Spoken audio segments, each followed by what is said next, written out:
लीजिए सुनिए, मुंशी प्रेमचंद के लिखे उपन्यास गोदान के चौथे भाग का वाचन मेरी यानी समीर गोस्वामी की आवाज में। होरी को रात भर नींद नहीं आई। नीम के पेड़ तले अपनी बांस की खाट पर पड़ा बार बार तारों की ओर देखता था। गाय के लिए नांद गाड़नी है, बैलों से अलग उसकी नांद रहे तो अच्छा। अभी तो रात को बाहर ही रहेगी, लेकिन चौमासे में उसके लिए कोई दूसरी जगह ठीक करनी होगी। बाहर लोग नजर लगा देते हैं। कभी कभी तो ऐसा टोना टोटका कर देते हैं कि गाय का दूध ही सूख जाता है, थन में हाथ ही नहीं लगाने देती, लात मारती है। नहीं, बाहर बांधना ठीक नहीं। और बाहर नांद भी कौन गाड़ने देगा। कारिंदा साहब नजर के लिए मुंह फुलाएंगे। छोटी छोटी बात के लिए राय साहब के पास फरियाद ले जाना भी उचित नहीं। और कारिंदे के सामने मेरी सुनता कौन है। उनसे कुछ कहूं तो कारिंदा दुश्मन हो जाए। जल में रहकर मगर से वैर करना लड़कपन है। भीतर ही बांधूंगा। आंगन है तो छोटा सा, लेकिन एक मड़ैया डाल देने से काम चल जाएगा। अभी पहला ही बयान है। 5 सेर से कम क्या दूध देगी। सेर भर तो गोबर ही को चाहिए। रुपया दूध देखकर कैसी ललचाती रहती है। अब पिए जितना चाहे। कभी कभी 2-4 सेर मालिकों को दे आया करूंगा। कारिंदा साहब की पूजा भी करनी ही होगी, और भोला के रुपए भी दे देना चाहिए।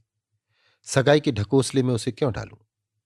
जो आदमी अपने ऊपर इतना विश्वास करे, उसे दगा करना नीचता है। 80 रुपए की गाय मेरे विश्वास पर दे दी। नहीं, या तो कोई 1 पैसे को नहीं पतिया था। सन में क्या कुछ ना मिलेगा। अगर 25 रुपए भी दे दूं तो भोला को ढांढस हो जाए। धनिया से नाहक बता दिया। चुपके से गाय लाकर बांध देता तो चकरा जाती। लगती पूछने किसकी गाय है, कहां से लाए हो। खूब दिख करके तब बताता। लेकिन जब पेट में बात पचे भी, कभी 2-4 पैसे ऊपर से आ जाते हैं, उनको भी तो नहीं छिपा सकता। और ये अच्छा भी है, उसे घर की चिंता रहती है। अगर उसे मालूम हो जाए कि इनके पास भी पैसे रहते हैं तो फिर नखरे बघारने लगे। गोबर जरा आलसी है। नहीं, मैं गऊ की ऐसी सेवा करता कि जैसी चाहिए। आलसी वालसी कुछ नहीं है। इस उम्र में कौन आलसी नहीं होता। मैं भी दादा के सामने मटरगश्ती ही किया करता था। बेचारे पहर रात से कुट्टी काटने लगते। कभी द्वार पर झाड़ू लगाते, कभी खेत में खाद फेंकते। मैं पड़ा सोता रहता। कभी जगा देते तो मैं बिगड़ जाता और घर छोड़कर भाग जाने की धमकी देता था। लड़के जब अपने माँ बाप के सामने भी जिंदगी का थोड़ा सा सुख न भोगेंगे, तो फिर जब अपने सिर पर पड़ गई तो क्या भोगेंगे। दादा के मरते ही क्या मैंने घर नहीं संभाल लिया। सारा गांव यही कहता था कि होरी घर बर्बाद कर देगा। लेकिन सिर पर बोझ पड़ते ही मैंने ऐसा चोला बदला कि लोग देखते रह गए। शोभा और हीरा अलग ही हो गए। नहीं, आज इस घर की और ही बात होती। 3 हल एक साथ चलते। अब तीनों अलग अलग चलते हैं। बस समय का फेर है। धनिया का क्या दोष था। बेचारी जब से घर में आई, कभी तो आराम से न बैठी। डोली से उतरते ही सारा काम सिर पर उठा लिया। अम्मा को पान की तरह फेरती रहती थी। जिसने घर के पीछे अपने को मिटा दिया, देवरानियों से काम करने को कहती थी तो क्या बुरा करती थी। आखिर उसे भी तो कुछ आराम मिलना चाहिए। लेकिन भाग्य में आराम लिखा होता तब तो मिलता। तब देवरों के लिए मरती थी, अब अपने बच्चों के लिए मरती है। वो इतनी सीधी, गमखोर, निर्छल न होती तो आज शोभा और हीरा, जो मूंछों पर ताव देते फिरते हैं, कहीं भीख मांगते होते। आदमी कितना स्वार्थी हो जाता है। जिसके लिए लड़ो वही जान का दुश्मन हो जाता है। होरी ने फिर पूर्व की ओर देखा। साइत भिनसार हो रहा था। गोबर काहे को जागने लगा। नहीं, कह के तो यही सोया था कि मैं अंधेरे में ही चला जाऊंगा, जाकर नांद तो गाड़ दूं। लेकिन नहीं, जब तक गाय द्वार पर ना आ जाए नांद गाड़ना ठीक नहीं। कहीं भोला बदल गए या और किसी कारण से गाय ना दी तो सारा गांव तालियां पीटने लगेगा। चले थे गाय लेने। पट्टे ने इतनी फुर्ती से नांद गाड़ दी मानो इसी की कसर थी। भोला है तो अपने घर का मालिक, लेकिन जब लड़के सयाने हो गए तो बाप की कौन चलती है। कामता और जंगी अकड़ जाए तो क्या भोला अपने मन से गाय मुझे दे देंगे। कभी नहीं। सहसा गोबर चौंक कर उठ बैठा और आंखें मलता हुआ बोला, अरे ये तो भोर हो गया। तुमने नांद गाड़ दी दादा। होरी गोबर के सुगठित शरीर और चौड़ी छाती की ओर गर्व से देखकर और मन में ये सोचते हुए कि कहीं उसे गोरस मिलता तो कैसा पट्ठा हो जाता, बोला, नहीं अभी नहीं गाड़ी। सोचा कहीं ना मिले तो नाहक भद्द हो। गोबर ने त्योरी चढ़ाकर कहा, मिलेगी क्यों नहीं? उनके मन में कोई चोर बैठ जाए।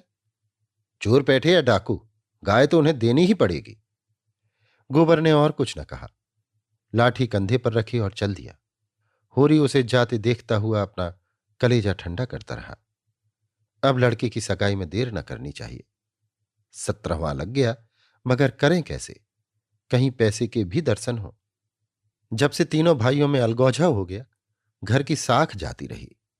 मैं तो लड़का देखने आते हैं, पर घर की दशा देखकर मुंह फीका करके चले जाते हैं। दो एक राजी भी हुए तो रुपए मांगते हैं। 200-300 लड़की का दाम चुकाए और इतना ही ऊपर से खर्च करें, तब जाकर ब्याह हो। कहां से आवे इतने रुपए? रास खलिहान में तुल जाती है, खाने भर को भी नहीं बचता। ब्याह कहां से हो? और अब तो सोना ब्याहने योग्य हो गई। लड़के का ब्याह ना हुआ ना सही, लड़की का ब्याह ना हुआ तो सारी बिरादरी में हंसी होगी। पहले तो उसी की सगाई करनी है, पीछे देखी जाएगी। एक आदमी ने आकर राम राम किया और पूछा, तुम्हारी कोठी में कुछ बांस होंगे? मैं तो। होरी ने देखा दमड़ी बसोर सामने खड़ा है। नाटा काला, खूब मोटा चौड़ा मुंह, बड़ी बड़ी मूछें, लाल आंखें, कमर में बांस काटने की कटार खोसे हुए। साल में 1-2 बार आकर चिकें, कुर्सियां, मोढ़े, टोकरियां आदि बनाने के लिए कुछ बांस काट ले जाता था। होरी प्रसन्न हो गया। मुट्ठी गर्म होने की कुछ आशा बंधी। चौधरी को ले जाकर अपनी तीनों कोठियां दिखाईं, मोलभाव किया और 25 रुपए सैकड़े में 50 बांसों का बयाना ले लिया। फिर दोनों लौटे। होरी ने उसे चिलम पिलाई, जलपान कराया और तब रहस्यमय भाव से बोला, मेरे बांस कभी 30 रुपए से कम में नहीं जाते, लेकिन तुम घर के आदमी हो, तुमसे क्या मोल भाव करना? तुम्हारा वो लड़का जिसकी सगाई हुई थी, अभी परदेश से लौटा कि नहीं? चौधरी ने चिलम का दम लगाकर खांसते हुए कहा, उस लौंडे के पीछे तो मर मिटा महतो। जवान बहू घर में बैठी थी और वो बिरादरी की एक दूसरी औरत के साथ परदेश में मौज करने चल दिया। बहू भी दूसरे के साथ निकल गई। बड़ी नाकिस जात है महतो, किसी की नहीं होती। कितना समझाया कि तू जो चाहे खा, जो चाहे पहन, मेरी नाक न कटवा, मुदा कौन सुनता है? औरत को भगवान सब कुछ दे, रूप न दे, नहीं वो काबू में नहीं रहती। कोठियां तो बट गई होंगी। होरी ने आकाश की ओर देखा और मानो उसकी महानता में उड़ता हुआ बोला, सब कुछ बट गया चौधरी। जिनको लड़कों की तरह पाला पोसा, वो अब बराबर के हिस्सेदार हैं। लेकिन भाई, हिस्सा खाने की अपनी नीयत नहीं है। इधर तुमसे रुपए मिलेंगे, उधर दोनों भाइयों को बांट दूंगा। 4 दिन की जिंदगी में क्यों किसी से छल कपट करूं? नहीं कह दूं कि 20 रुपए सैकड़े में बेचे हैं, तो उन्हें क्या पता लगेगा? तुम उनसे कहने थोड़े ही जाओगे। तुम्हें तो मैंने बराबर अपना भाई समझा है। व्यवहार में हम भाई के अर्थ का कितना ही दुरुपयोग करें, लेकिन उसकी भावना में जो पवित्रता है, वो हमारी कालिमा से कभी मलिन नहीं होती। होरी ने अप्रत्यक्ष रूप से यह प्रस्ताव करके चौधरी के मुंह की ओर देखा कि वो स्वीकार करता है या नहीं। उसके मुख पर कुछ ऐसा मिथ्या विनीत भाव प्रकट हुआ जो भिक्षा मांगते समय मोटे भिक्षुकों पर आ जाता है। चौधरी ने होरी का आसन पाकर चाबुक जमाया, हमारा तुम्हारा पुराना भाईचारा है महतो, ऐसी बात है भला। लेकिन बात यह है कि ईमान आदमी बेचता है तो किसी लालच से। 20 रुपए नहीं, मैं 15 रुपए कहूंगा, लेकिन जो 20 रुपए के दाम लो। होरी ने खिसियाकर कहा, तुम तो चौधरी अंधेर करते हो। 20 रुपए में कहीं ऐसे बांस जाते हैं? ऐसे क्या, इससे अच्छे बांस जाते हैं। 10 रुपए पर, हाँ, 10 कोस और पश्चिम चले जाओ। मोल बांस का नहीं है, शहर के नगीच होने का है। आदमी सोचता है जितनी देर वहां जाने में लगेगी, उतनी देर में तो 2-4 रुपए का काम हो जाएगा। सौदा पट गया। चौधरी ने मिर्जई उतार कर छान कर रख दी और बांस काटने लगा। ऊख की सिंचाई हो रही थी। हीरा बहू कलेवा लेकर कुएं पर जा रही थी। चौधरी को बांस काटते देखकर घूंघट के अंदर से बोली, कौन बांस काटता है? यहां बांस ना कटेंगे। चौधरी ने हाथ रोककर कहा, बांस मोल लिए हैं, 15 रुपए सैकड़े का बयाना हुआ है, सैंत में नहीं काट रहे हैं। हीरा बहू अपने घर की मालकिन थी। उसी के विद्रोह से भाइयों में अलगौजा हुआ था। धनिया को परास्त करके शेर हो गई थी। हीरा कभी कभी उसे पीटता था। अभी हाल में इतना मारा था कि कई दिन तक खाट से न उठ सकी। लेकिन अपना पदाधिकार वो किसी तरह न छोड़ती थी। हीरा क्रोध से उसे मारता था, लेकिन चलता था उसी के इशारों पर, उस घोड़े की भांति जो कभी कभी स्वामी को लात मारकर भी उसी के आसन के नीचे चलता है। कलेवे की टोकरी सिर से उतार कर बोली, 15 रुपए में हमारे बांस न जाएंगे। चौधरी औरत जात से इस विषय में बातचीत करना नीति विरुद्ध समझते थे। बोले, जाकर अपने आदमी को भेज दो, जो कुछ कहना हो आकर कहें। हीरा बहू का नाम था पुन्नी। बच्चे 2 ही हुए थे, लेकिन ढल गई थी। बनाव सिंगार से समय के आघात का शमन करना चाहती थी, लेकिन गृहस्थी में भोजन ही का ठिकाना न था। सिंगार के लिए पैसे कहाँ से आते। इस अभाव और विवशता ने उसकी प्रकृति को जल सुखाकर कठोर और शुष्क बना दिया था, जिस पर एक बार फावड़ा भी उचट जाता था। समीप आकर चौधरी का हाथ पकड़ने की चेष्टा करती हुई बोली, आदमी को क्यों भेज दूं? जो कुछ कहना हो मुझसे कहो ना। मैंने कह दिया, मेरे बांस न कटेंगे। चौधरी हाथ छुड़ाता था और पुन्नी बार बार पकड़ लेती थी। 1 मिनट तक यही हाथापाई होती रही। अंत में चौधरी ने उसे जोर से पीछे धकेल दिया। पुन्नी धक्का खाकर गिर पड़ी, मगर फिर संभली और पांव से तल्ली निकालकर चौधरी के सिर, मुंह, पीठ पर अंधाधुंध जमाने लगी। बसोर होकर उसे ढकेल दे, उसका ये अपमान। मारती जाती थी और रोती भी जाती थी। चौधरी उसे धक्का देकर नारी जाति पर बल का प्रयोग करके गच्चा खा चुका था। खड़े खड़े मार खाने के सिवा इस संकट से बचने की उसके पास और कोई दवा न थी। पुन्नी का रोना सुनकर होरी भी दौड़ा हुआ आया। पुन्नी ने उसे देखकर और जोर से चिल्लाना शुरू किया। होरी ने समझा चौधरी ने पुनिया को मारा है। खून ने जोश मारा और अलगौजी की ऊंची बांध को तोड़ता हुआ सब कुछ अपने अंदर समेटने के लिए बाहर निकल पड़ा। चौधरी को जोर से एक लात जमाकर बोला, अब अपना भला चाहते हो चौधरी, तो यहां से चले जाओ, नहीं तुम्हारी लहास उठेगी। तुमने अपने को समझा क्या है? तुम्हारी इतनी मजाल कि मेरी बहू पर हाथ उठाओ। चौधरी कस्में खा खा कर अपनी सफाई देने लगा। तल्लियों की चोट में उसकी अपराधी आत्मा मौन थी। ये लात उसे निरपराध मिली और उसके फूले हुए गाल आंसुओं से भीग गए। उसने तो बहू को छुआ भी नहीं। क्या वो इतना गंवार है कि महतो के घर की औरतों पर हाथ उठाएगा? होरी ने अविश्वास करके कहा, आंखों में धूल मत झोंको चौधरी। तुमने कुछ कहा नहीं तो बहू झूठ मूठ रोती है। रुपए की गर्मी है तो वो निकाल दी जाएगी। अलग है तो क्या हुआ, है तो एक खून। कोई तिरछी आंख से देखे तो आंख निकाल ले। पुन्नी चंडी बनी हुई थी। गला फाड़ कर बोली, तूने मुझे धक्का देकर गिरा नहीं दिया? खा जा अपने बेटे की कसम। हीरा को खबर मिली कि चौधरी और पुनिया में लड़ाई हो रही है। चौधरी ने पुनिया को धक्का दिया। पुनिया ने तल्लियों से पीटा। उसने पुर वहीं छोड़ा और औंगी लिए घटना स्थल की ओर चला। गांव में अपने क्रोध के लिए प्रसिद्ध था। छोटा डील, गठा हुआ शरीर, आंखें कौड़ी की तरह निकल आई थी और गर्दन की नसें तन गई थी। मगर उसे चौधरी पर क्रोध न था, क्रोध था पुनिया पर। वो क्यों चौधरी से लड़ी? क्यों उसकी इज्जत मिट्टी में मिला दी? बसोर से लड़ने झगड़ने का उसे क्या प्रयोजन था? उसे जाकर हीरा से समाचार कह देना चाहिए था। हीरा जैसा उचित समझता करता। वो उससे क्यों लड़ने गई? उसका बस होता तो वो पुनिया को पर्दे में रखता। पुनिया किसी बड़े से मुंह खोलकर बात करे, ये उसे असह्य था। वो खुद जितना उद्दंड था, पुनिया को उतना ही शांत रखना चाहता था। जब भैया ने 15 रुपए में सौदा कर लिया तो ये बीच में कूदने वाली कौन? आते ही उसने पुन्नी का हाथ पकड़ लिया और घसीटता हुआ अलग ले जाकर लगा लातें जमाने। हरामजादी, तू हमारी नाक कटाने पर लगी हुई है। तू छोटे छोटे आदमियों से लड़ती फिरती है, किसकी पगड़ी नीची होती है बता? एक लात और जमाकर। हम तो वहां कलेव की बाट देख रहे हैं, तू यहां लड़ाई ठाने बैठी है। इतनी बेशर्मी! आंख का पानी ऐसा गिर गया, खोद कर गाड़ दूंगा। पुन्नी हाय हाय करती जाती थी और कोसती जाती थी। तेरी मिट्टी उठे, तुझे हैजा हो जाए, तुझे मरी आए, देवी मैया तुझे लील जाए, तुझे इन्फ्लुएंजा हो जाए, भगवान करे तू कोढ़ी हो जाए, हाथ पांव कटकट गिरे। और गालियां तो हीरा खड़ा खड़ा सुनता रहा। लेकिन ये पिछली गाली उसे लग गई। हैजा मरी आदि में विशेष कष्ट न था। इधर बीमार पड़े, उधर विदा हो गए। लेकिन कोढ़, ये घिनौनी मौत और उससे भी घिनौना जीवन। वो तिलमिला उठा। दांत पीसता हुआ पुनिया पर झपटा और झोंटे पकड़कर फिर उसका सिर जमीन पर रगड़ता हुआ बोला, हाथ पांव कटकर गिर जाएंगे तो मैं तुझे लेकर चाटूंगा? तू ही मेरे बाल बच्चों को पालेगी है? तू ही इतनी बड़ी गृहस्थी चलाएगी? तू तो दूसरा भतार करके किनारे खड़ी हो जाएगी। चौधरी को पुनिया की इस दुर्गति पर दया आ गई। हीरा को उदारतापूर्वक समझाने लगा, हीरा महतो, अब जाने दो, बहुत हुआ। क्या हुआ, बहू ने मुझे मारा, मैं तो छोटा नहीं हो गया। धन्य भाग कि भगवान ने ये दिन तो दिखाया। हीरा ने चौधरी को डांटा, तुम चुप रहो चौधरी, नहीं मेरे क्रोध में पड़ जाओगे तो बुरा होगा।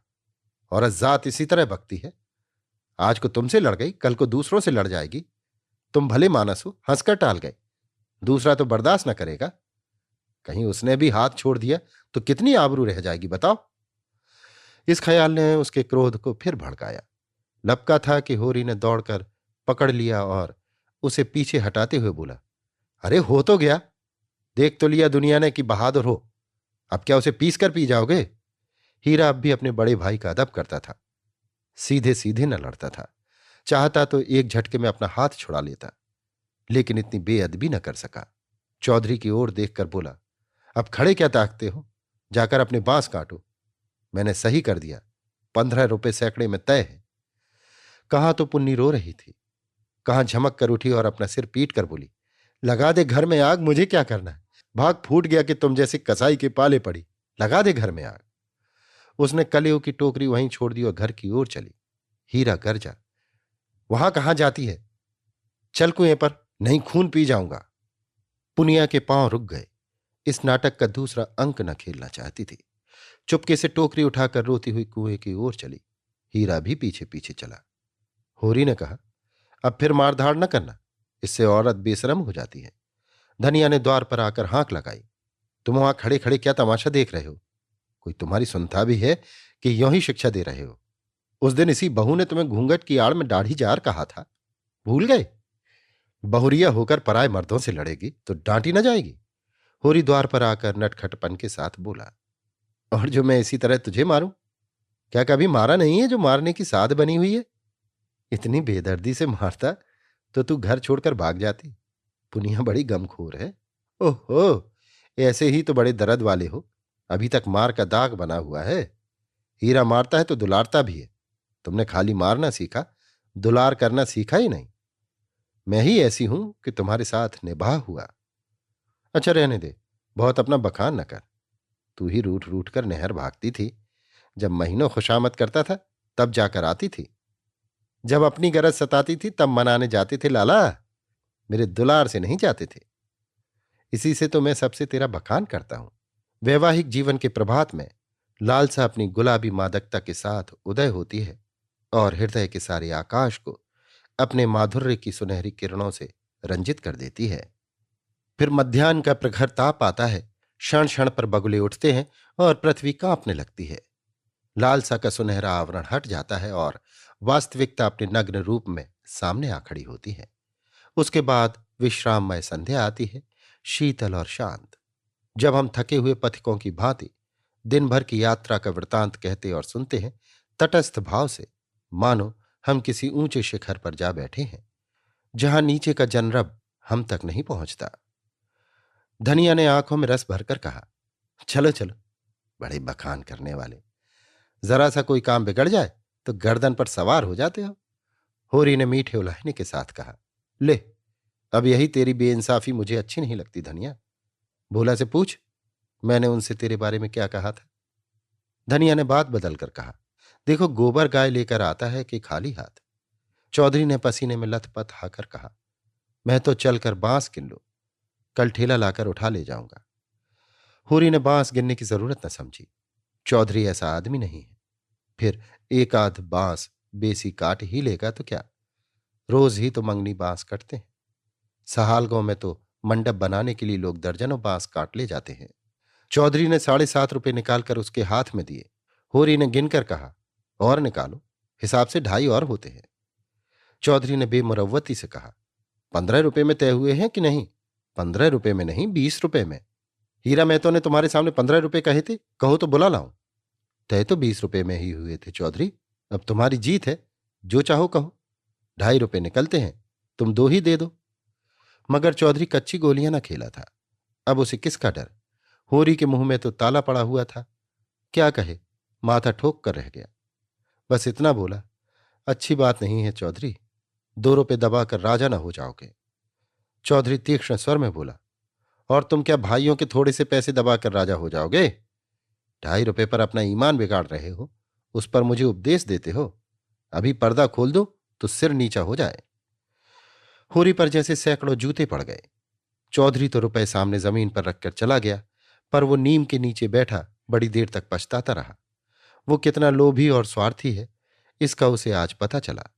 चौधरी ने 2.5 रुपए दे दिए होते तो वो खुशी से कितना फूल उठता, अपनी चालाकी को सराहता कि बैठे बिठाए 2.5 रुपए मिल गए। ठोकर खाकर ही तो हम सावधानी के साथ पग उठाते हैं। धनिया अंदर चली गई थी।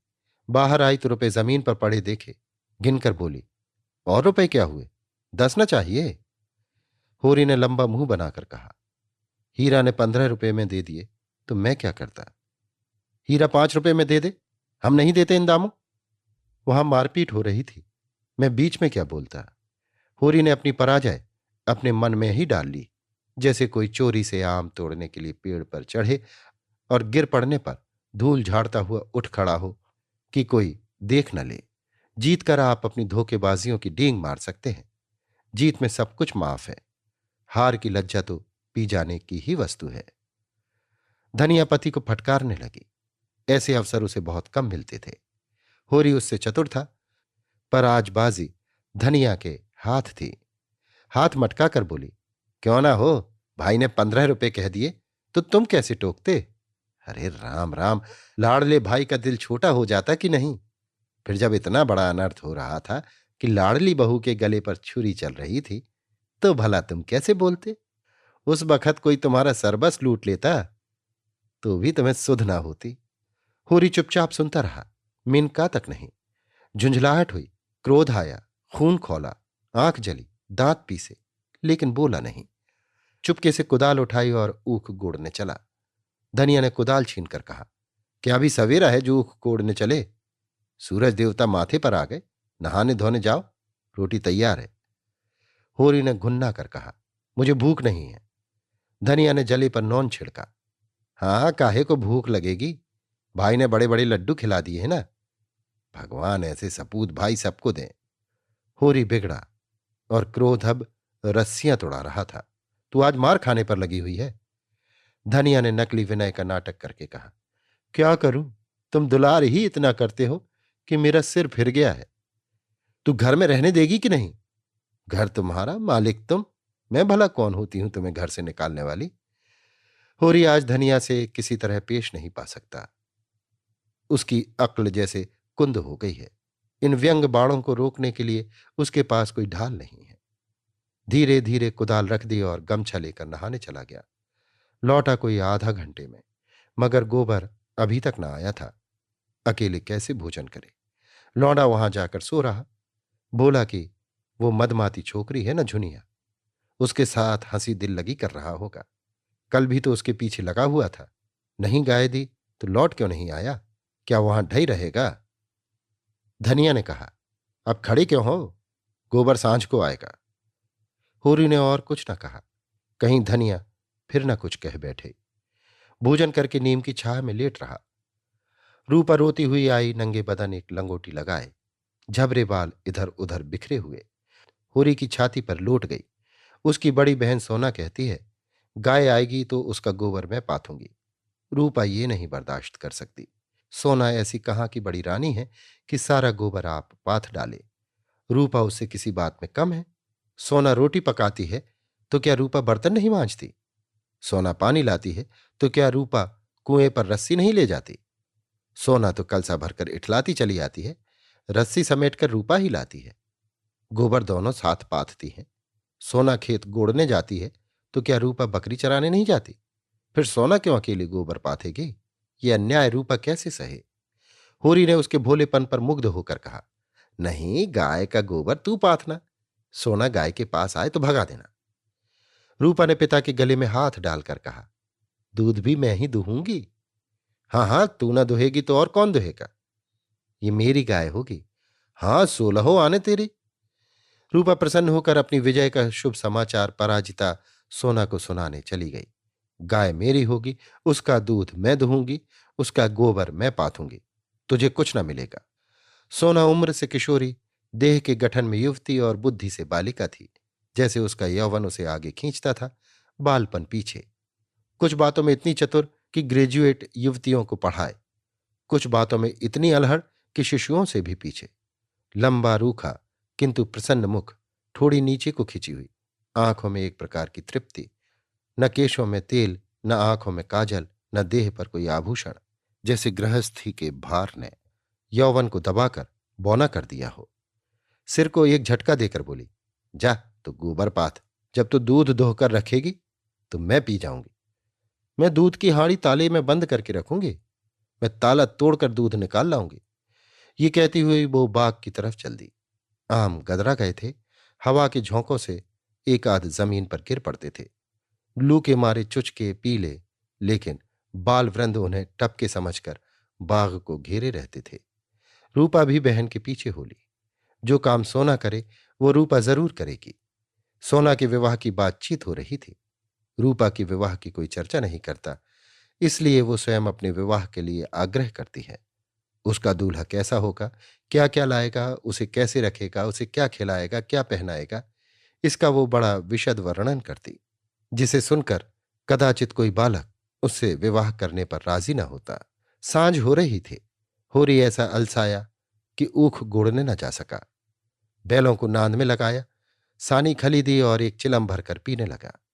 इस फसल में सब कुछ खलिहान में तौल देने पर भी अभी उस पर कोई 300 कर्ज था, जिस पर कोई 100 रुपये सूद के बढ़ते जाते थे। मंगरू साहू से आज 5 साल हुए। बैल के लिए 60 रुपये लिए थे, उसमें 60 दे चुका था, पर वो 60 रुपये ज्यों के त्यों बने हुए थे। दाता दीन पंडित से 30 रुपये लेकर आलू बोए थे। आलू तो चोर खोद ले गए और उस 30 के इन 3 वर्षों में 100 हो गए। दुलारी विधवा सहुआइन थी, जो गांव में नौन तेल तमाकू की दुकान रखे हुए थी। बंटवारे के समय उससे 40 रुपये लेकर भाइयों को देना पड़ा था। उसके भी लगभग 100 रुपये हो गए थे, क्योंकि आने रुपये का ब्याज था। लगान के भी अभी 25 रुपये बाकी पड़े हुए थे और दशहरे के दिन शगुन के रुपयों का भी कोई प्रबंध करना था। बांसों के रुपए बड़े अच्छे समय पर मिल गए। शगुन की समस्या हल हो जाएगी। लेकिन कौन जाने, यहां तो एक धेला भी हाथ में आ जाए तो गांव में शोर मच जाता है और लेनदार चारों तरफ से नोचने लगते हैं। ये 5 रुपये तो वो शगुन में देगा, चाहे कुछ हो जाए। मगर अभी जिंदगी के 2 बड़े-बड़े काम सिर पर सवार थे, गोबर और सोना का विवाह। बहुत हाथ बांधने पर भी 300 से कम खर्च न होंगे। ये 300 किसके घर से आएंगे? कितना चाहता है कि किसी से एक पैसा कर्ज न ले, जिसका आता हो उसका पाई पाई चुका दे, लेकिन हर तरह का कष्ट उठाने पर भी गला नहीं छूटता। इसी तरह सूद बढ़ता जाएगा और एक दिन उसका घर द्वार सब नीलाम हो जाएगा। उसके बाल बच्चे निराश्रय होकर भीख मांगते फिरेंगे। होरी जब काम धंधे से छुट्टी पाकर चिलम पीने लगता था, तो ये चिंता एक काली दीवार की भांति चारों ओर से घेर लेती थी, जिसमें से निकलने की उसे कोई गली न सूझती थी। अगर संतोष था तो यही कि ये विपत्ति अकेले उसी के सिर न थी। प्रायः सभी किसानों का यही हाल था। अधिकांश की दशा तो उससे भी बदतर थी। शोभा और हीरा को उससे अलग हुए अभी कुछ 3 साल हुए थे, मगर दोनों पर 400-400 का बोझ लद गया। झींगुर 2 हल की खेती करता है, उस पर 1000 से कुछ बेसी ही देना है। जियावन महतो के घर भिखारी भीख भी नहीं पाता, लेकिन कर्जे का कोई ठिकाना नहीं। यहां कौन बचा है? सहसा सोना और रूपा दोनों दौड़ी हुई आईं और एक साथ बोली, भैया गाय ला रहे हैं, आगे आगे गाय, पीछे पीछे भैया है। रूपा ने पहले गोबर को आते देखा था। ये खबर सुनाने की सुर्खरुई उसे मिलनी चाहिए थी। सोना बराबर की हिस्सेदार हुई जाती है, ये उससे कैसे सहा जाता। उसने आगे बढ़कर कहा, पहले मैंने देखा था तभी दौड़ी, बहन ने तो पीछे से देखा। सोना इस दावे को स्वीकार न कर सकी। बोली, तूने भैया को कहाँ पहचाना? तू तो कहती थी कोई गाय भागी आ रही है। मैंने ही कहा भैया है। दोनों फिर बाग की तरफ दौड़ी, गाय का स्वागत करने के लिए। धनिया और होरी दोनों गाय बांधने का प्रबंध करने लगे। होरी बोला, चलो जल्दी से नांद गाड़ दें। धनिया के मुख पर जवानी चमक उठी थी। नहीं, पहले थाली में थोड़ा सा आटा और गुड़ घोल कर रख दें। बेचारी धूप में चली होगी, प्यासी होगी। तुम जाकर नांद गाड़ो, मैं घोलती हूं। कहीं एक घंटी पड़ी थी, उसे ढूंढ ले, उसके गले में बांधेंगे। सोना कहाँ गई? सहुआइन की दुकान से थोड़ा सा काला डोरा मंगवा लो, गाय को नजर बहुत लगती है। आज मेरे मन की बड़ी भारी लालसा पूरी हो गई। धनिया अपने हार्दिक उल्लास को दबाए रखना चाहती थी। इतनी बड़ी संपदा अपने साथ कोई नई बाधा न लाए। शंका उसके निराश हृदय में कंपन डाल रही थी। आकाश की ओर देखकर बोली, गाय के आने का आनंद तो तब है कि उसका पौरा भी अच्छा हो। भगवान के मन की बात है। मानो वो भगवान को भी धोखा देना चाहती थी। भगवान को भी दिखाना चाहती थी कि इस गाय के आने से उसे इतना आनंद नहीं हुआ कि ईर्ष्यालु भगवान सुख का पलड़ा ऊंचा करने के लिए कोई नई विपत्ति भेज दें। वो अभी आटा घोल ही रही थी कि गोबर गाय को लिए बालकों के एक जुलूस के साथ द्वार पर पहुंचा। होरी दौड़कर गाय के गले से लिपट गया। धनिया ने आटा छोड़ दिया और जल्दी से एक पुरानी साड़ी का काला किनारा फाड़कर गाय के गले में बांध दिया। होरी श्रद्धा विह्वल नेत्रों से गाय को देख रहा था, मानो साक्षात देवी जी ने घर में पदार्पण किया हो। आज भगवान ने ये दिन दिखाया कि उसका घर गौ के चरणों से पवित्र हो गया। ये सौभाग्य न जाने किसके पुण्य प्रताप से। धनिया ने भयातुर होकर कहा, खड़े क्या हो, आंगन में नाद गाड़ दो। आंगन में जगह कहाँ है? बहुत जगह है, मैं तो बाहर ही गाड़ता हूं। पागल न बनो, गांव का हाल जानकर भी अनजान बनते हो। अरे बित्ते भर के आंगन में गाय कहां बांधेगी भाई? जो बात नहीं जानती उसमें टांग मत अड़ाया करो। संसार भर की विद्या तुम ही नहीं पढ़े हो। होरी सचमुच आपे में न था। गौ उसके लिए केवल भक्ति और श्रद्धा की वस्तु नहीं, सजीव संपत्ति भी थी। वो उससे अपने द्वार की शोभा और अपने घर का गौरव बढ़ाना चाहता था। वो चाहता था लोग गाय को द्वार पर बंधे देखकर पूछें, ये किसका घर है? लोग कहें, होरी महतो का। तभी लड़की वाले भी उसकी विभूति से प्रभावित होंगे। आंगन में बंधी तो कौन देखेगा? धनिया इसके विपरीत सशंक थी। वो गाय को 7 पर्दों के अंदर छिपाकर रखना चाहती थी। अगर गाय 8 पहर कोठरी में रह सकती तो शायद वो उसे बाहर न निकालने देती। यों हर बात में होरी की जीत होती थी। वो अपने पक्ष पर अड़ जाता था और धनिया को दबना पड़ता था। लेकिन आज धनिया के सामने होरी की एक न चली। धनिया लड़ने पर तैयार हो गई। गोबर, सोना और रूपा, सारा घर होरी के पक्ष में था। पर धनिया ने अकेले सबको परास्त कर दिया। आज उसमें एक विचित्र आत्मविश्वास और होरी में एक विचित्र विनय का उदय हो गया था। मगर तमाशा कैसे रुक सकता था? गाय डोली में बैठकर तो आई न थी। कैसे संभव था कि गांव में इतनी बड़ी बात हो जाए और तमाशा न लगे? जिसने सुना सब काम छोड़कर देखने दौड़ा। ये मामूली देसी गऊ नहीं है। भोला के घर से 80 रुपए में आई है। होरी 80 रुपए क्या देंगे? 50-60 रुपए में लाए होंगे। गांव के इतिहास में 50-60 रुपए की गाय का आना भी अभूतपूर्व बात थी। बैल तो 50 रुपए के भी आए, 100 के भी आए, लेकिन गाय के लिए इतनी बड़ी रकम किसान क्या खा के खर्च करेगा? ये तो ग्वालों ही का कलेजा है कि अंजलियों रुपए गिनाते हैं। गाय क्या है? साक्षात देवी का रूप है। दर्शकों आलोचकों का तांता लगा हुआ था और होरी दौड़ दौड़कर सबका सत्कार कर रहा था। इतना विनम्र, इतना प्रसन्न चित्त वो कभी न था। 70 साल के बूढ़े पंडित दाता दीन लठिया टेकते हुए आए और पोपले मुंह से बोले, कहाँ हो होरी? तनिक हम भी तुम्हारी गाय देख लें, सुना बड़ी सुंदर है।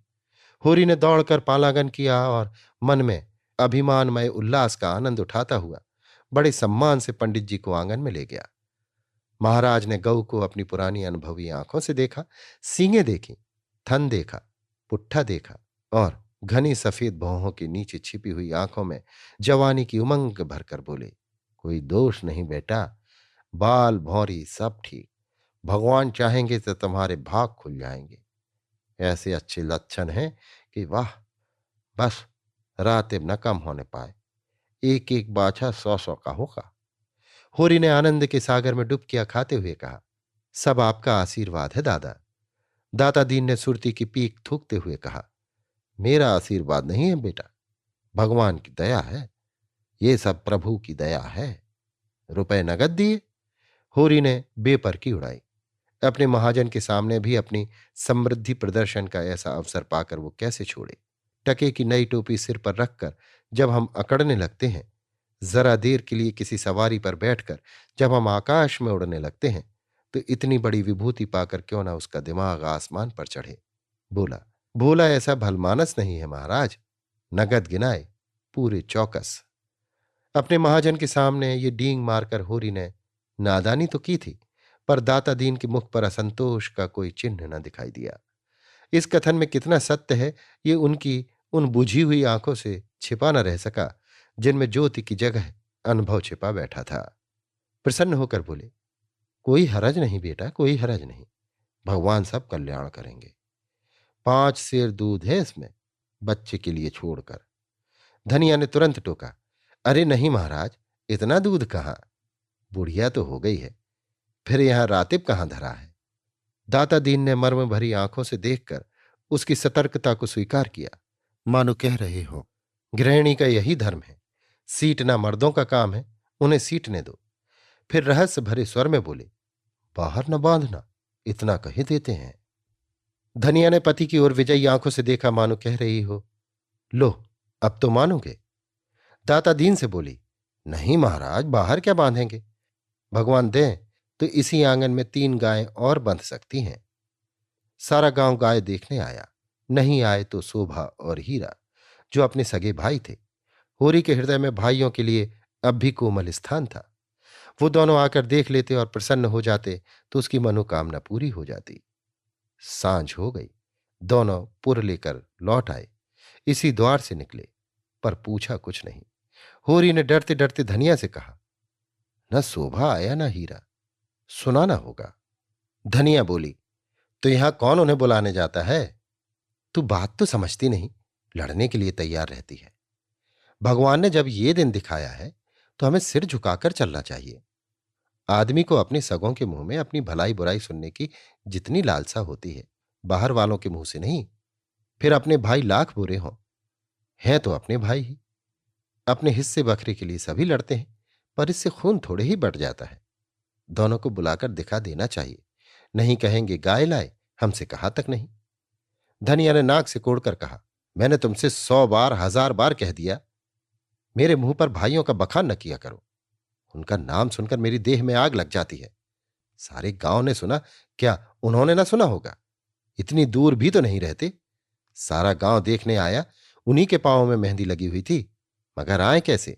जलन हो रही होगी कि इसके घर गाय आ गई, छाती फटी जाती होगी। दिया बत्ती का समय आ गया था। धनिया ने जाकर देखा तो बोतल में मिट्टी का तेल न था। बोतल उठाकर तेल लाने चली गई। पैसे होते तो रूपा को भेजती, उधार लाना था। कुछ मुंह देखी कहेगी, कुछ लल्लो चप्पो करेगी, तभी तो तेल उधार मिलेगा। होरी ने रूपा को बुलाकर प्यार से गोद में बिठाया और कहा, जरा जाकर देख, हीरा काका आ गए कि नहीं। शोभा काका को भी देखती आना, कहना दादा ने तुम्हें बुलाया है, ना आए हाथ पकड़कर खींच लाना। रूपा ठुनक कर बोली, छोटी काकी मुझे डांटती हैं। काकी के पास क्या करने जाएगी, फिर शोभा बहू तो तुझे प्यार करती हैं। शोभा काका मुझे चिढ़ाते हैं, मैं ना कहूंगी। क्या कहते हैं बता। चिढ़ाते हैं। क्या कहकर चिढ़ाते हैं। कहते हैं तेरे लिए मूस पकड़ रखा है, ले जा भून कर खा ले। होरी के अंतस्थल में गुदगुदी हुई, तू कहती नहीं पहले तुम खा लो तो मैं खाऊंगी। अम्मा मना करती हैं, कहती हैं उन लोगों के घर न जाया करो। तू अम्मा की बेटी है कि दादा की। रूपा ने उसके गले में हाथ डालकर कहा, अम्मा की, और हंसने लगी। तो फिर मेरी गोद से उतर जा, आज मैं तुझे अपनी थाली में न खिलाऊंगा। घर में एक ही फूल की थाली थी, होरी उसी थाली में खाता था। थाली में खाने का गौरव पाने के लिए रूपा होरी के साथ खाती थी। इस गौरव का परित्याग कैसे करे, हुमक कर बोली, अच्छा तुम्हारी, तो फिर मेरा कहना मानेगी कि अम्मा का।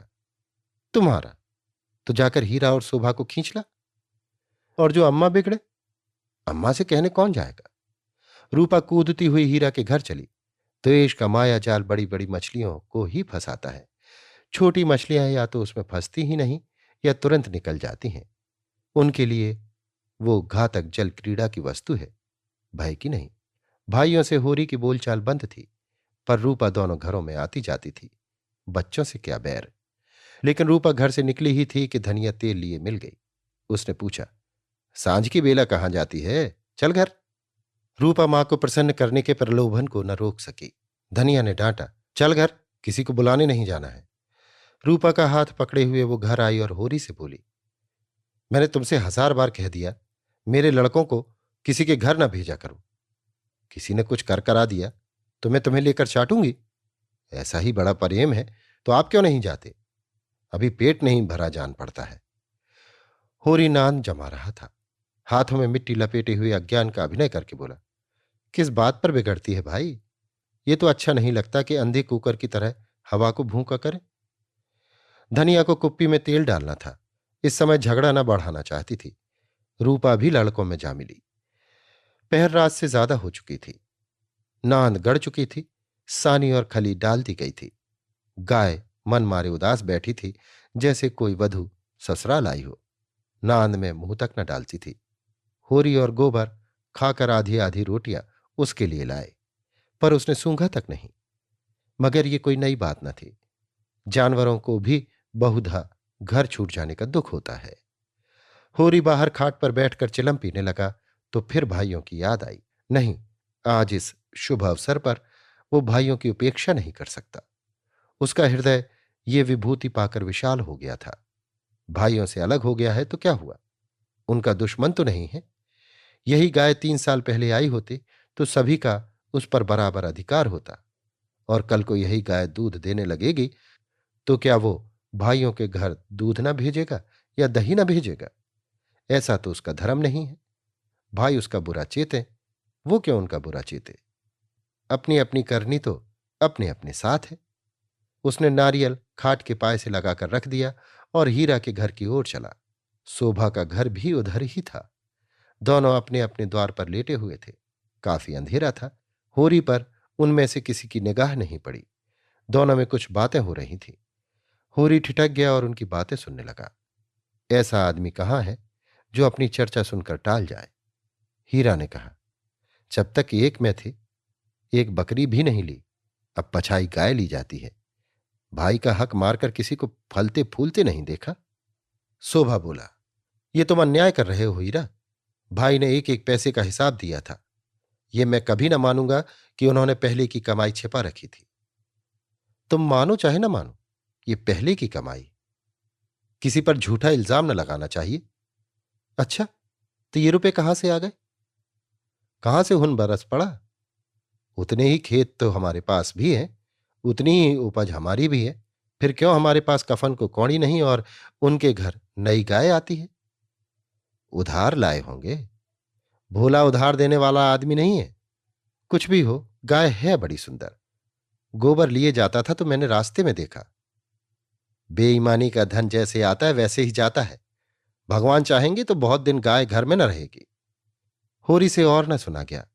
वो बीती बातों को बिसार कर अपने हृदय में स्नेह और सौहार्द भरे भाइयों के पास आया था। इस आघात ने जैसे उसके हृदय में छेद कर दिया और वो रस भाव उसमें किसी तरह नहीं टिक रहा था। लत्ते और चिथड़े ठूंस कर अब उस प्रवाह को नहीं रोक सकता था। जी में एक उबाल आया कि उसी क्षण इस आक्षेप का जवाब दे, लेकिन बात बढ़ जाने के भय से चुप रह गया। अगर उसकी नीयत साफ है तो कोई कुछ नहीं कर सकता। भगवान के सामने वो निर्दोष है। दूसरों की उसे परवाह नहीं। उल्टे पांव लौट आया और वो जला हुआ तंबाकू पीने लगा। लेकिन जैसे वो विष प्रतिक्षण उसकी धमनियों में फैलता जाता था। उसने सो जाने का प्रयास किया पर नींद ना आई। बैलों के पास जाकर उन्हें सहलाने लगा। विष शांत न हुआ। दूसरी चिलम भरी, लेकिन उसमें भी कुछ रस न था। विष ने जैसे चेतना को आक्रांत कर दिया हो। जैसे नशे में चेतना एकांगी हो जाती है, जैसे फैला हुआ पानी एक दिशा में बहकर वेगवान हो जाता है, वही मनोवृत्ति उसकी हो रही थी। उसी उन्माद की दशा में वो अंदर गया। अभी द्वार खुला हुआ था। आंगन में एक किनारे चटाई पर लेटी हुई धनिया सोना से देह दबवा रही थी और रूपा, जो रोज सांझ होते ही सो जाती थी, आज खड़ी गाय का मुंह सहला रही थी। होरी ने जाकर गाय को खूंटे से खोल लिया और द्वार की ओर ले चला। वो इसी वक्त गाय को भोला के घर पहुंचाने का दृढ़ निश्चय कर चुका था। इतना बड़ा कलंक सिर लेकर वो अब गाय को घर में नहीं रख सकता। किसी तरह नहीं। धनिया ने पूछा, कहाँ लिए जाते हो रात को? होरी ने एक पग बढ़ाकर कहा, ले जाता हूं भोला के घर, लौटा दूंगा। धनिया को विस्मय हुआ, उठकर सामने आ गई और बोली, लौटा क्यों दोगे? लौटाने के लिए ही लाए थे। हां, इसे लौटा देने में ही कुशल है। क्यों, बात क्या है? इतने अरमान से लाए और अब लौटाने जा रहे हो? क्या भोला रुपए मांगते हैं? नहीं, भोला यहां कब आया? तो फिर क्या बात हुई? क्या करोगी पूछकर? धनिया ने लपक कर पगहिया उसके हाथ से छीन ली। उसकी चपल बुद्धि ने जैसे उड़ती हुई चिड़िया पकड़ ली। बोली, तुम्हें भाइयों का डर हो तो जाकर उनके पैरों पर गिरो। मैं किसी से नहीं डरती। अगर हमारी बढ़ती देखकर किसी की छाती फटती है तो फट जाए, मुझे परवाह नहीं है। होरी ने विनीत स्वर में कहा, धीरे धीरे बोल महारानी, कोई सुने तो कहे ये सब इतनी रात गए लड़ रहे। मैं अपने कानों से क्या सुनाया हूं, तू क्या जाने। यहां चर्चा हो रही है कि मैंने अलग होते समय रुपए दबा लिए थे और भाइयों को धोखा दिया था। यही रुपए अब निकल रहे हैं। हीरा कहता होगा। सारा गांव कह रहा है। हीरा को क्यों बदनाम करूं? सारा गांव नहीं कह रहा है, अकेला हीरा कह रहा है। मैं अभी जाकर पूछती हूं ना कि तुम्हारे बाप कितने रुपए छोड़कर मरे थे। दाढ़ी जारों के पीछे हम बर्बाद हो गए, सारी जिंदगी मिट्टी में मिला दी, पाल पोस कर संडा किया, और अब हम बेईमान हैं। मैं कहे देती हूं, अगर गाय घर से बाहर निकली तो अनर्थ हो जाएगा। रख लिए हमने रुपए, दबा लिए, बीच खेत दबा लिए। डंके की चोट कहती हूं, मैंने हंडे भर असरफियां छपा ली। हीरा और शोभा और संसार को जो करना हो कर ले, क्यों ना रुपए रख ले। तो संडों का ब्याह नहीं किया, गौना नहीं किया। होरी सिटपिटा गया। धनिया ने उसके हाथ से पगहिया छीन ली और गाय को खूंटे से बांधकर द्वार की ओर चली। होरी ने उसे पकड़ना चाहा, पर वो बाहर जा चुकी थी। वहीं सिर थाम कर बैठ गया। बाहर उसे पकड़ने की चेष्टा करके वो कोई नाटक नहीं दिखाना चाहता था। धनिया के क्रोध को खूब जानता था। बिगड़ती है तो चंडी हो जाती है, मारो काटो सुनेगी नहीं। लेकिन हीरा भी तो एक ही गुस्सेवर है, कहीं हाथ चला दे तो परलय ही हो जाए। नहीं, हीरा इतना मूर्ख नहीं है। मैंने कहां से कहां ये आग लगा दी। उसे अपने आप पर क्रोध आने लगा। बात मन में रख लेता तो क्यों ये टंटा खड़ा होता। सहसा धनिया का कर्कश स्वर कान में आया। हीरा की गरज भी सुन पड़ी। फिर पुन्नी की पैनी पीक भी कानों में चुभी। सहसा उसे गोबर की याद आई। बाहर लपक कर उसकी खाट देखी। गोबर वहां ना था। गजब हो गया, गोबर भी वहां पहुंच गया। अब कुशल नहीं, उसका नया खून है, ना जाने क्या कर बैठे। लेकिन होरी वहां कैसे जाए? हीरा कहेगा आप तो बोलते नहीं, जाकर इस डायन को लड़ने के लिए भेज दिया।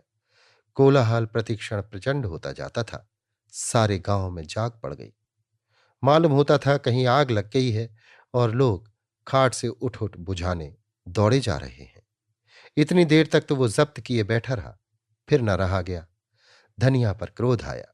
वो क्यों चढ़कर लड़ने गई? अपने घर में आदमी न जाने किसको क्या कहता है। जब तक कोई मुंह पर बात न कहे, यही समझना चाहिए कि उसने कुछ नहीं कहा। होरी की कृषक प्रकृति झगड़े से भागती थी। चार बातें सुनकर गम खा जाना इससे कहीं अच्छा है कि आपस में तनाजा हो।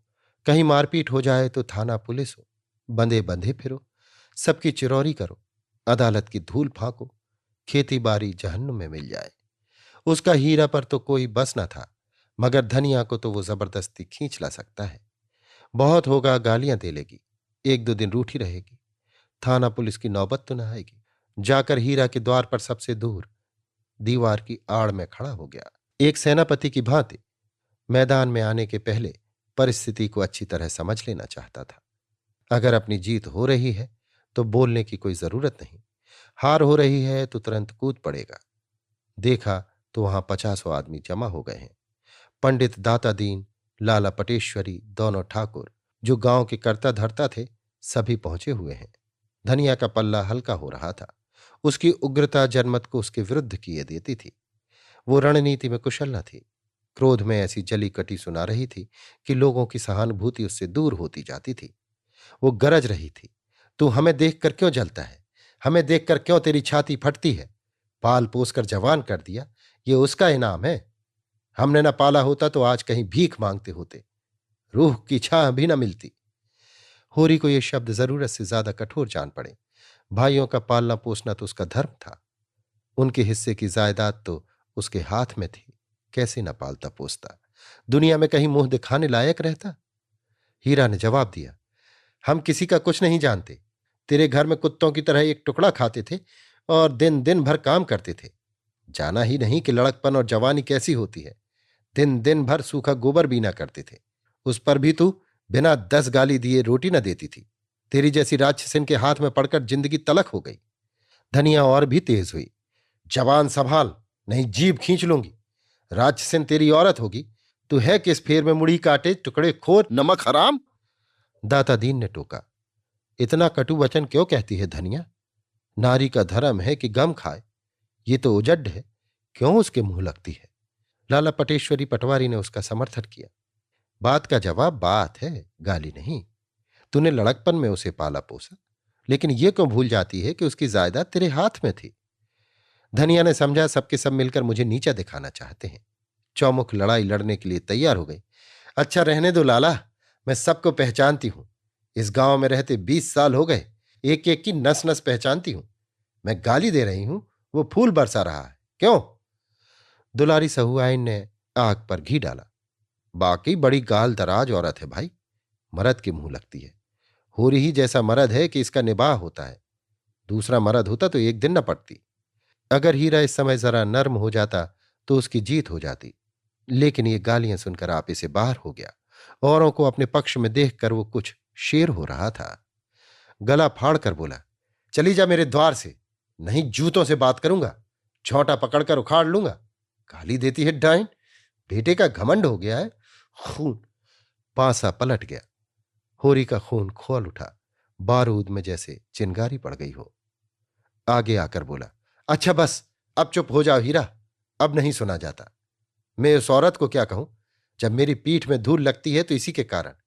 ना जाने क्यों इससे चुप नहीं रहा जाता। चारों ओर से हीरा पर बौछार पड़ने लगी। दाता दीन ने निर्लज्ज कहा, पटेश्वरी ने गुंडा बनाया, झिंगुरी सिंह ने शैतान की उपाधि दी, दुलारी सहुआइन ने कपूत कहा। एक उद्दंड शब्द ने धनिया का पल्ला हल्का कर दिया था। दूसरे उग्र शब्द ने हीरा को गच्चे में डाल दिया। उस पर होरी के संयत वाक्य ने रही सही कसर भी पूरी कर दी। हीरा संभल गया। सारा गांव उसके विरुद्ध हो गया। अब चुप रहने में ही उसकी कुशल है। क्रोध के नशे में भी इतना होश उसे बाकी था। धनिया का कलेजा दूना हो गया। होरी से बोली, सुन लो कान खोल के, भाइयों के लिए मरते हो। ये भाई है, ऐसे भाई का मुंह ना देखें। ये मुझे जूतों से मारेगा। खिला पिला। होरी ने डांटा, फिर क्यों बकबक करने लगी तू? घर क्यों नहीं जाती? धनिया जमीन पर बैठ गई और आर्त स्वर में बोली, अब तो इसके जूते खा के जाऊंगी। जरा इसकी मर्दूमी देख लो, कहां है गोबर? अब किस दिन काम आएगा? तू देख रहा है बेटा, तेरी मां को जूते मारे जा रहे हैं। यह विलाप करके उसने अपने क्रोध के साथ होरी के क्रोध को भी क्रियाशील बना डाला। आग को फूंक फूंक कर उसमें ज्वाला पैदा कर दी। हीरा पराजित सा पीछे हट गया। पुन्नी उसका हाथ पकड़कर घर की ओर खींच रही थी। सहसा धनिया ने सिंघनी की भांति झपटकर हीरा को इतने जोर से धक्का दिया कि वो धम से गिर पड़ा और बोली, कहां जाता है? जूते मार, मार जूते, देखूं तेरी मर्दूमी। होरी ने दौड़कर उसका हाथ पकड़ लिया और घसीटता हुआ घर ले चला। अभी आप सुन रहे थे मुंशी प्रेमचंद के लिखे उपन्यास गोदान के चौथे भाग का वाचन मेरी यानी समीर गोस्वामी की आवाज में।